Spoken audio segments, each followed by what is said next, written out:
Você que está ouvindo isso, tem 80% de chance de você estar no ensino médio. Mas bem, você estando ou não no ensino médio, é bem provável, principalmente por essa época do ano, que você já tenha visto o movimento circular uniforme e o quanto que ele é importante e cai nos vestibulares. Entretanto, você já parou a pensar o quanto que um simples estudo pode nos mostrar e quantas áreas ele vai poder abranger? Mas ok, vamos com calma. Antes de qualquer coisa, eu vou te ajudar a revisar rapidamente algumas propriedades desse movimento, até porque vai ficar mais fácil de entender algumas coisas que eu vou falar. Vejamos então. O movimento circular uniforme, ou mais conhecido como MCU, ele pode começar a ser apresentado pelo conceito de ângulo horário, que é basicamente o quanto o corpo do estudo se moveu na circunferência, já que a gente está se tratando de movimentos curvos. Se a gente dividir essa variação angular por um tempo, a gente já tem uma velocidade angular, que é a velocidade com que o corpo ele gira. Mas a gente não vai confundir com a velocidade escalar, mas a gente já vai entender um estudo prático sobre isso. Outros dois conceitos interessantes são o período e a frequência. O período é o tempo que o corpo demora para dar uma volta completa, e a frequência é um valor dado pelo número de voltas por um determinado tempo.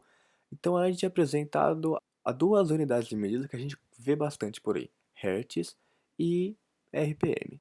Apresentado tudo isso, é possível brincar um pouquinho com transferência de movimento, com exemplos práticos, por exemplo, um gira-gira de um parquinho, o funcionamento de uma bicicleta com marchas, ou até mesmo grandes engrenagens, como aquelas que a gente vê em tempos modernos do Charlie Chaplin. Tudo isso com algumas equações que são facilmente deduzidas, mas eu não vou aborrecer vocês com isso, até porque é um podcast e ninguém quer ouvir equações. Essas transmissões de movimento são o que fazem a verdadeira mágica, entre aspas, do movimento circular uniforme. E o que torna ele tão legal, não só pela aplicação cotidiana, mas como quebra-cabeça mental, porque algumas coisas são contra-intuitivas na nossa cabeça, mas a matemática prova isso. Mas por enquanto, de novo, vamos com calma. Vamos imaginar agora o já citado gira-gira. Já pensou onde é que pode ser mais tranquilo ficar enquanto esse brinquedo está funcionando? Se você pensou na borda dele, você errou. Ao menos que você se garanta na força, mas aí perde um pouco da graça. Mas então por que ficar mais próximo do centro do gira-gira faz a experiência ser menos assustadora? Simples. No movimento circular uniforme, a velocidade escalar, que é a velocidade que você de fato está, ela é basicamente a velocidade angular, que é a velocidade com que você gira, ou seja, a quantidade de voltas que você dá por um determinado tempo, vezes o raio do corpo que você está analisando. Então, pensa, se quanto menor o raio, menor a velocidade escalar, já que os dois são diretamente proporcionais, então quanto ficar mais perto do centro, ou seja, quanto mais próximo do eixo do gira-gira eu ficar, menor vai ser a minha velocidade, logo menor vai ser a força que eu me jogar para fora. Então, da próxima vez que você for brincar no gira-gira, se é que você vai fazer isso alguma vez ainda, fica próximo do centro. Agora imagina as engrenagens, a história é outra, porque no gira-gira, independente de onde você estivesse, a velocidade circular que você está, ou seja, a quantidade de voltas que você dá por determinado tempo, é a mesma, porque você está girando sobre o mesmo eixo. Mas as engrenagens é diferente, porque as engrenagens estão girando a uma mesma velocidade, entretanto, por causa do tamanho delas, sempre uma menor e uma maior, a velocidade angular delas é diferente. Então, vamos lá. Se a quantidade de voltas que cada uma dá por minuto é menor e maior que a outra, logo as velocidades angulares delas vão ser diferentes. Então, se a gente usar o conceito de grandezas diretamente proporcionais e grandezas inversamente proporcionais, quando você fizer a equação, levando o raio em consideração, você vai perceber que quanto maior a engrenagem, mais lentamente ela vai estar girando, e quanto menor a engrenagem, mais rapidamente ela vai estar girando. Mas você não acredita em mim? Ok. Veja com seus próprios olhos então. Procura um vídeo no YouTube chamado Making a Google, 1. Reduction with Lego Gears, num canal chamado Brick Experiment Channel. Lá vai comprovar exatamente o que eu estou falando e você vai perceber o funcionamento disso e que é um tanto curioso. E se você vai parar para pensar, é até um pouco contra-intuitivo. Se a gente for analisar o funcionamento de uma bicicleta com marchas, o MCU pode te ajudar a ganhar uma corrida ou até subir uma ladeira cansando menos.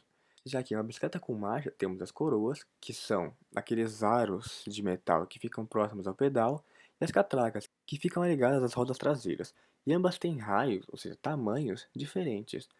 E ainda verificando que elas não giram sobre o mesmo eixo, ou seja, a gente pode aplicar o mesmo esquema usado nas engrenagens, sobre a transferência de movimento. E aplicando a fórmula vista anteriormente, onde a velocidade escalar é igual à velocidade angular vezes o raio, e quando a gente brinca um pouco com a equação, levando em conta, por exemplo, frequência, mas como eu disse que eu não vou mexer nas equações, então brinca você mesmo aí.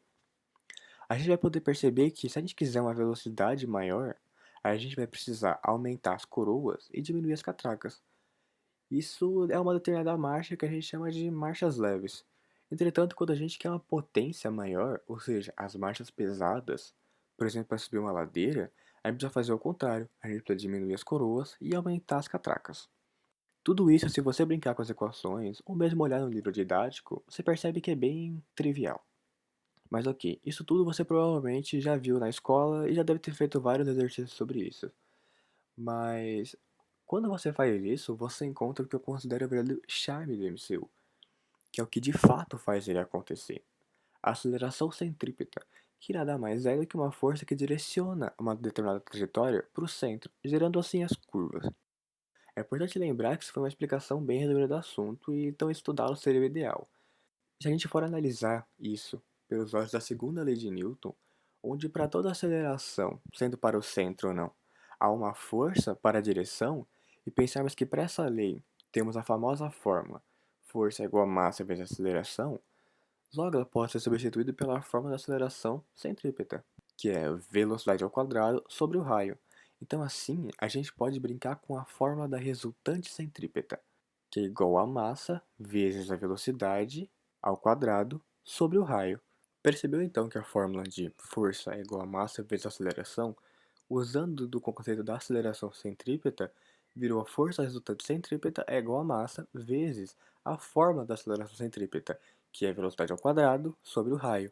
Então, no total, nós temos que a força resultante centrípeta é igual a massa vezes a velocidade ao quadrado, tudo isso sobre o raio. Ok, eu disse que eu não ia envolver tantas contas aqui, mas já que a gente já está falando disso, eu peço um pouquinho de paciência. Ok, agora as próximas explicações elas podem ficar um pouquinho confusas, então eu peço que caso você não tenha entendido, volta uns segundinhos aí na plataforma que você está ouvindo. Vamos então para o que deu o nome desse episódio. Por que MCU explica mais coisas do que a gente imaginava? Você já se perguntou por que raios a Lua não cai na Terra? E se você provavelmente já se perguntou isso, você deve ter pensado, bem, tem a gravidade. E deve ter parado de pensar sobre o assunto. E na real tá correto, mas você já parou a pensar que isso pode ser melhor explicado usando algumas continhas do ensino médio e coisas que a gente já falou nesse episódio? Para fins práticos, vamos fingir que a órbita que a Lua faz na Terra é circular, e não uma elipse pouco excêntrica, que é basicamente um círculo. Somente para fins práticos. Pegue uma folha de papel e desenhe um pequeno círculo azul, que fará o papel da Terra. Em volta do círculo dele, um círculo bem maior, trastejado, que seria a órbita lunar. Em qualquer lugar desse círculo, faz uma pequena bolinha, que seria a Lua. Normalmente, com a velocidade aplicada a essa bola, logo ela sairia da órbita numa trajetória reta. Entretanto, se você continuar essa trajetória reta e depois apontá-la para o centro, você vai perceber onde ela vai estar nesse círculo da órbita. E você pode repetir quantas vezes você quiser até preencher o círculo todo.